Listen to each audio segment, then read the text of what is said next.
नमस्कार प्रेक्षकांनो, आजच्या एपिसोडमध्ये आपण बघूया. इथे सगळेजण आता ब्रेकफास्ट करायला बसलेले असतात. तेव्हा यशच्या मोबाईलवरती उदयचा फोन आलेला असतो. उदयचा फोन आल्यानंतर त्याचं नाव आता इथे मोबाईलच्या स्क्रीनवरती येतं. त्याच्यामुळे इथे लगेचच तो मोबाईलची स्क्रीन आता उलटी करून ठेवतो, जेणेकरून उदयचं नाव आणि त्याचा फोटो इथे कुणालाही दिसू नये म्हणून. मा म्हणते, यश हे सगळं काय आहे? किती वेळा सांगितलंय, कुणाचा फोन होता? तेव्हा इथे प्रेक्षकांनो यमुना म्हणत असते की मा, म्हणजे आम्हाला डायनिंग टेबलवरती मोबाईल अलाउड नाही आहे ना, मग यशला कसं काय? तेव्हा इथे मा म्हणत असते की यश, अजिबात नाही हा, डायनिंग टेबलवरती मोबाईल कुणालाही अलाउड नाही आहे, माहिती आहे ना. तेव्हा तिथे यशची बहीण येते आणि ती लगेचच मोबाईल घेऊन म्हणते की नाही नाही, आता मी हा मोबाईल माझ्याकडे ठेवते, तुला नंतर देते हां, ब्रेकफास्ट झाल्यानंतर. तर इकडे आता खूपच जास्त भूक लागलेली असते पौर्णिमाला. ती म्हणत असते की या लोकांचा कधी नाश्ता होईल, त्याच्यानंतर आम्ही नाश्ता करू. तेव्हा इकडे आता वड्यांचं ताट ती स्वतःच्या हातामध्ये घेते. मेंदू वडे बनवलेले असतात, तेव्हा ते वड्यांचं ताट आता स्वतःला घेते आणि नंतर डायनिंग टेबलवरती नेऊन ठेवते आणि म्हणते, घ्या, गरमागरम खा. त्याचबरोबर प्रेक्षकांनो इथे आता सगळेजण नाश्ता करायला बसलेले असतात. कावेरी, उदय आणि चिकू तिघेही जण आलेले असतात कावेरीकडे. तेव्हा इकडे आता कावेरीचे वडील म्हणजे आता हापूस हापूस म्हणत असतात की माझी कावेरी आणि माझी ही दुसरी मुलगी कावेरी, ह्या दोन्ही माझ्या मुलीच आहेत. कावेरी इथे आल्यानंतर सगळ्यांसाठी नाश्ता करत असते, मला काहीसुद्धा बनवू देत नाही. आतासुद्धा आंबोळी किती छान बनवली आहे तिने सगळ्यांसाठी. तेव्हा इथे आता उदयलासुद्धा नाश्ता दिलेला असतो. त्याचबरोबर इथे आता काका नाश्त्याचं खूप कौतुक करतात, म्हणजे कावेरीसुद्धा जणू काही त्यांची मुलगीच. अशा पद्धतीने मालवणकरसुद्धा आलेले असतात. आता कोकणामध्ये नाश्ता करत असताना, जेवत असताना जर कुणी आपल्या घरी आलं तर त्यांना लगेचच नाश्ता देण्याची पद्धत तर आहेच. त्या पद्धतीने आता मालवणकरांनासुद्धा इथे आंबोली ही दिलेली असते. तर इथे आंबोल्या पोळ्या ह्या आता सगळ्यांना खूपच जास्त आवडलेल्या असतात. त्याचबरोबर प्रेक्षकांनो, आता इकडे सगळ्या पुरुषांचा नाश्ता झाल्यानंतर इथे सगळ्या लेडीज आता बसतात. तेव्हा पौर्णिमासुद्धा बसते. तेव्हा सुलक्षणा म्हणत असते की पौर्णिमा, अगं तू कशाला नाश्ता करतेस? तेव्हा सगळेजण म्हणतात का? कारण पौर्णिमाने तर नाश्ता केला आहे ना, तिने मगाशी एक वडा खाल्ला आहे. तेव्हा पौर्णिमा म्हणत असते की वहिनी, अहो असं काय बोलताय, मी कधी खाल्ला? तेव्हा सुलक्षणा म्हणते, असं कसं, माझं सगळीकडे बरोबर बारीक लक्ष असतं, तुम्हाला माहिती नाही का? तेव्हा इथे आता पौर्णिमा गप्पच बसते. कारण मगाशी ज्या वेळेला ते ताट तिच्या हातात असतं, त्यावेळेला त्यातला एक मेंदूवडा तिने खाल्लेला असतो आणि ते सुलक्षणाने बघितलेलं असतं. त्यामुळे इथे पौर्णिमा म्हणत असते की ते चुकून झालं, चुकून झालं. मग चुकून झालं तर त्याची शिक्षा तर तुला मिळायलाच हवी, बरोबर की नाही? कारण चुका या चुकूनच होतात, पण त्याच्यावरती आळा बसला पाहिजे. नाहीतर आता तू चुकून केलंस, पुन्हा दुसरं कुणीतरी चुकून चुका करेल, बरोबर की नाही?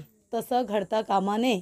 म्हणून मी काय म्हणते, आता तुला लक्षात बसलं पाहिजे की तू जे काही केलंस ते चुकीचं आहे आणि ती चूक पुन्हा कुणीच केली नाही पाहिजे. म्हणून दिवसभर तू उपास करायचा. तेव्हा इथे सुलक्षणा पौर्णिमाच्या जे काही आता समोर ताट असतं ते काढून घेते आणि इथे आता दिवसभर पौर्णिमेला उपास करायला सांगते, कारण तिने इथे पुरुषांच्या आधी एक वडा खाल्लेला असतो म्हणून. पुरुष इथे नाश्ता करताना महिलेने नाश्ता करायचा नाही अशी पद्धत इथे आता असते. तर सुलक्षणाची ही पद्धत पौर्णिमाने मोडलेली असते, कारण तिने एक वडा खाल्लेला असतो. त्यामुळे तिला आता दिवसभरासाठी उपवास करायला लागलेला असतो. तेव्हा इथे यमुना म्हणत असते, काकू तुझ्या आहे ना जिभेवरती आहे ना इकडे लगामच नाही आहे, ना खाण्याच्या बाबतीत ना बोलण्याच्या बाबतीत. त्यानंतर प्रेक्षकांनो इकडे मंदार येतो आणि म्हणतो, गो कशी आहेस तू कावेरी, बरी आहेस ना? मी ऐकलं काल जत्रेमध्ये त्या दिगंबर बरोबर तुझी बाचाबाच झाली, तेव्हा तुला काही झालं नाही ना, तुला कुठे लागलं तर नाही ना?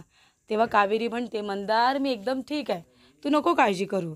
तेव्हा इकडे काका म्हणतात, अरे मंदार, काळजी तर आहे ना त्या दिगंबरने करायला हवी, कारण का कावेरीने चांगला चोप दिला असता त्याला.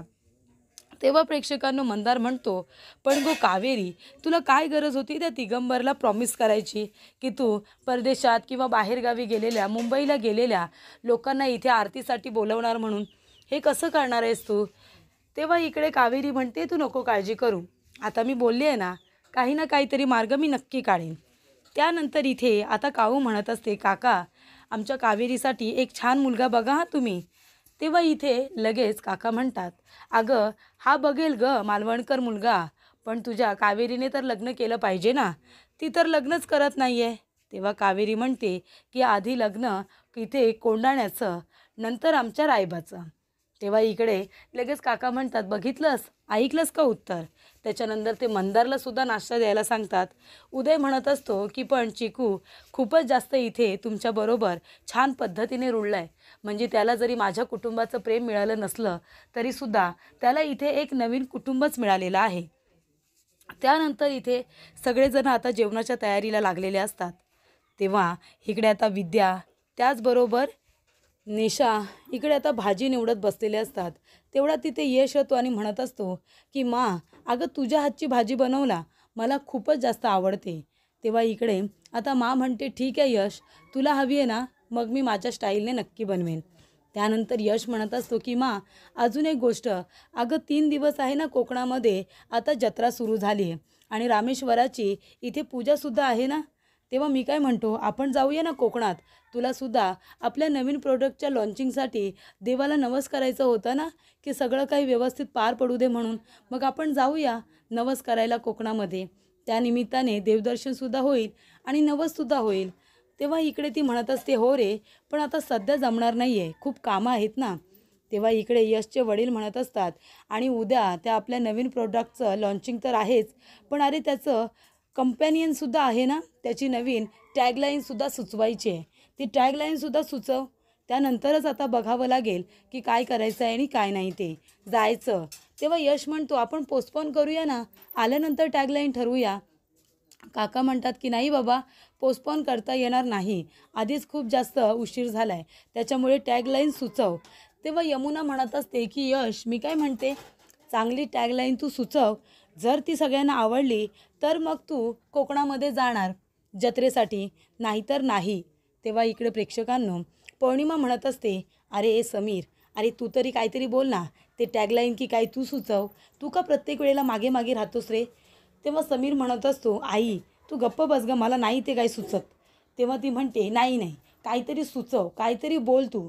तो म्हणतो, बरं बरं ठीक आहे, बोलतो मी. तेवढ्यातच यश म्हणतो की आयडिया, मला सुचलं आहे बाबा, मी 2 मिनटामध्ये आलो हां. तेव्हा यश आता जातो 2 मिनटामध्ये टॅगलाईन आणायला. कुठे, दुसरीकडे कुठे जाणार, तो जातो आपल्या रूममध्ये.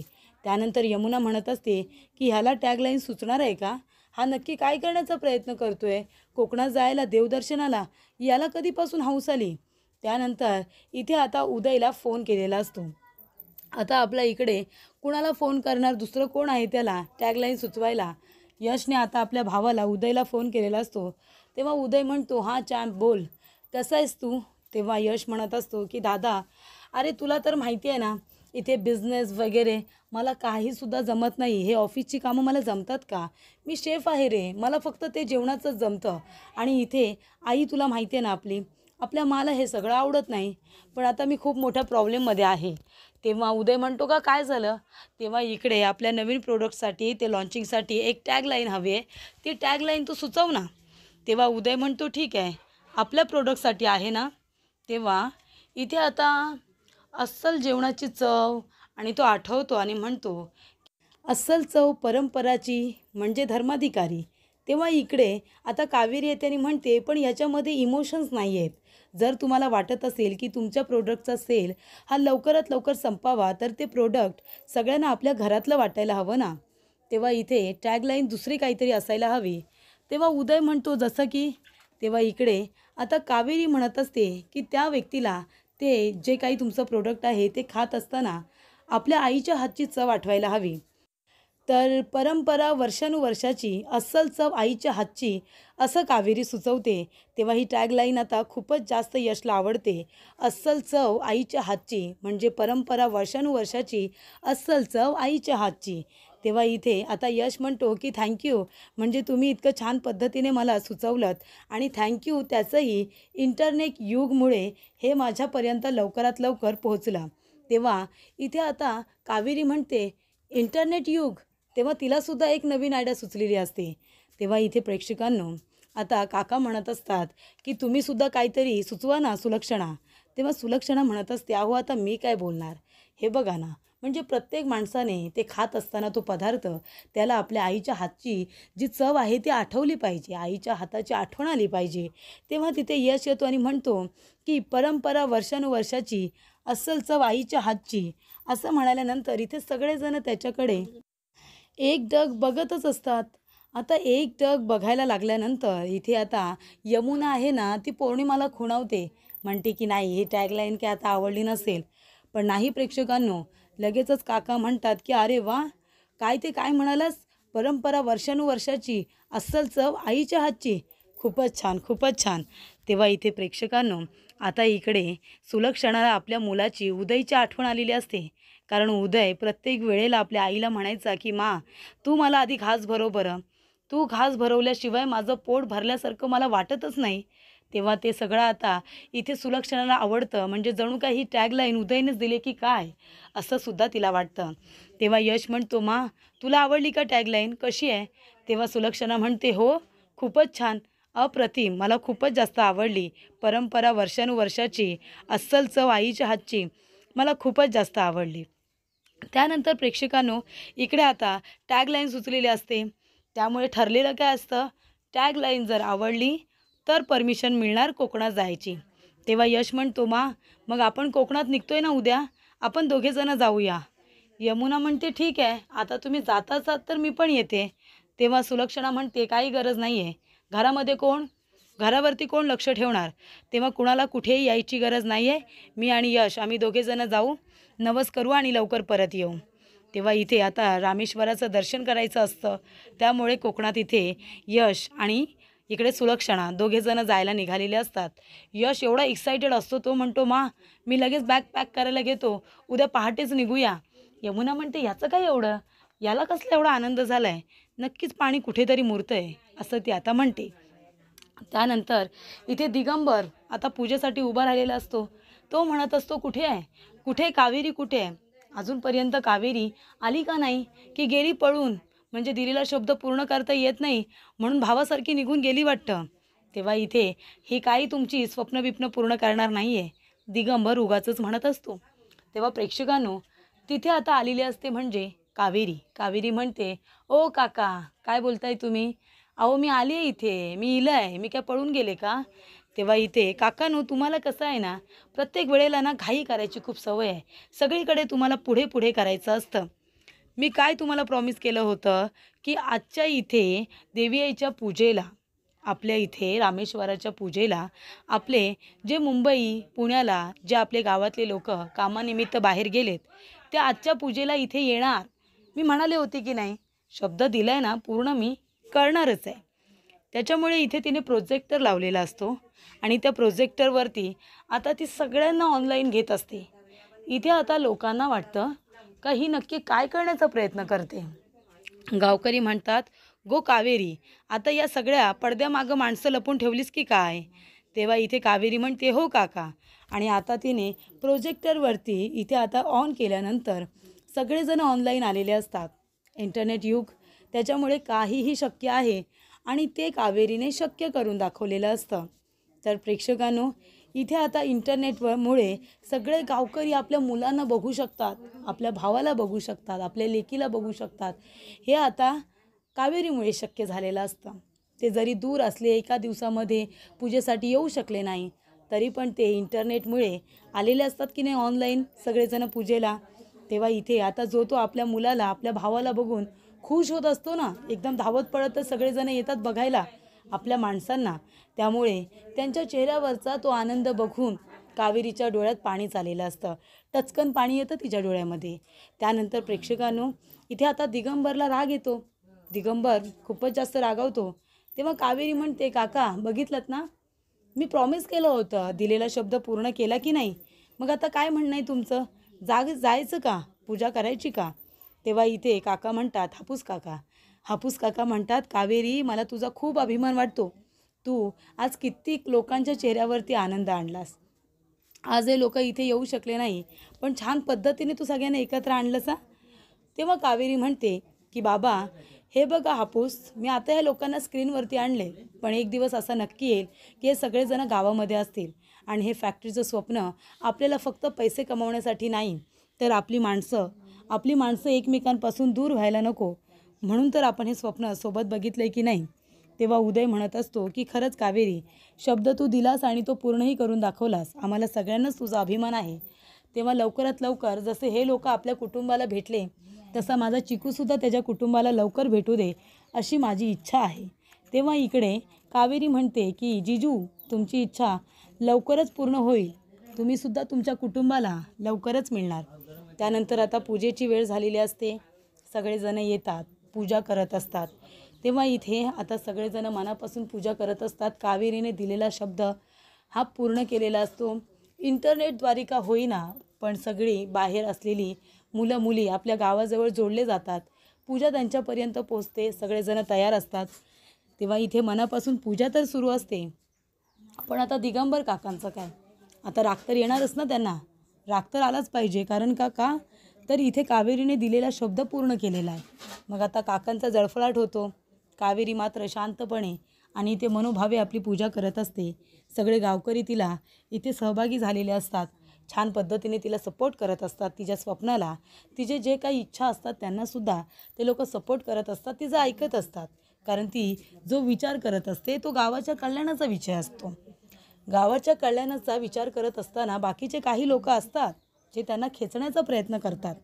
कारण त्यांना गावाचा इथे विकास नको असतो. फक्त त्यांना गावावरती दादागिरी करायची असते. आणि त्यातला म्हणजे आपला दिगंबर. तेव्हा इकडे कावेरी येते आणि म्हणते, काय मग काका, काय म्हणायचं आहे आता तुम्हाला? बघितलं ना तुम्ही, दिलेला शब्द तुम्हाला पूर्ण केला. दिगंबर म्हणतो, मग काय करू मी? दिगंबर तिला आता रागवतो आणि म्हणतो, मग मी काय करू, नाचू का? दिलेला शब्द पूर्ण केलास म्हणून काही तीर मारलास का? तेव्हा ती म्हणते, तीर नसला मारला म्हणून काय झालं, पण लवकरच आता मी फॅक्टरीसुद्धा पूर्ण करणार आहे. हा दिलेला शब्द जसा तुम्हाला पूर्ण केला आहे ना, तसा तो शब्दसुद्धा मी पूर्ण करणार. गावकऱ्यांचं स्वप्न आणि माझं स्वप्न मी पूर्ण करणार. तेव्हा इथे दिगंबर म्हणत असतो, तेवढं सोपं आहे का ते? हे असं इंटरनेटद्वारे यांना जॉईन केलंस तसं फॅक्टरी बांधणं सोपं काम वाटतं तुला? गावकऱ्यांच्या जमिनी हडप करून ठेवल्यास ना फॅक्टरीच्या नावाखाली, त्या आधी सोडून दे. नाहीतर हे स्वप्न तू कसं का पूर्ण करणार आहेस? तुझ्या भावाने केलं तसं? भावाचं नाव घेतल्यानंतर कावेरी इमोशनल होते आणि दिगंबर हसायला लागतो. म्हणतो, काय भावाने केलं तसं करणार आहेस का? भाव कसा गेला पळून? तेव्हा प्रेक्षकांनो, आता कावेरी इमोशनल होते, रडायला लागते. पण तिला एक फोन येतो अचानकपणे आणि जेवढं काही ती रडलेली असते ते रडू आता पळून जाताना ती जोरात म्हणते, काय काय बोलताय तुम्ही? Thank you so much. तेव्हा सगळेजण आश्चर्यचकित होतात आणि म्हणतात, काय गं, काय झालं कावेरी?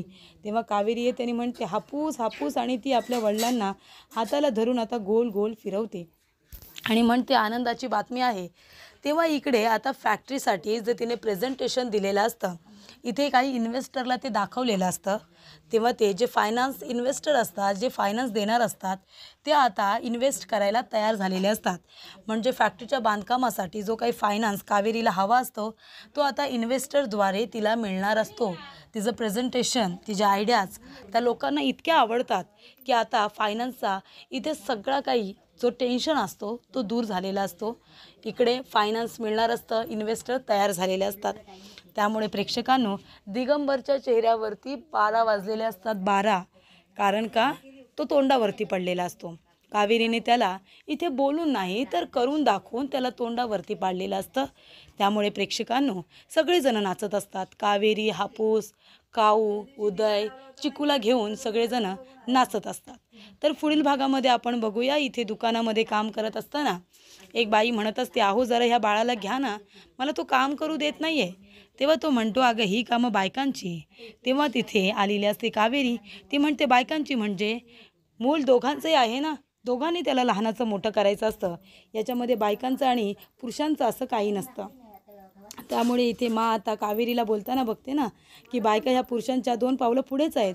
ते आता मला काही आवडत नाही. म्हणतात ही ज्या घरामध्ये जाईल त्या घरामध्ये भूकंप आणेल. आणि इकडे आता रामेश्वराच्या मंदिरामध्ये यश आणि कावेरी दोघेजण सोबत दर्शन घेतात. जात असताना कावेरीची ओढणी इथे यशच्या चेहऱ्यावरून जाते. तेव्हा यश मागे वळून बघतो. तेव्हा त्याला तिच्या ओढणीच्या स्पर्शामध्ये जणू काही आपलेपणा जाणवतो.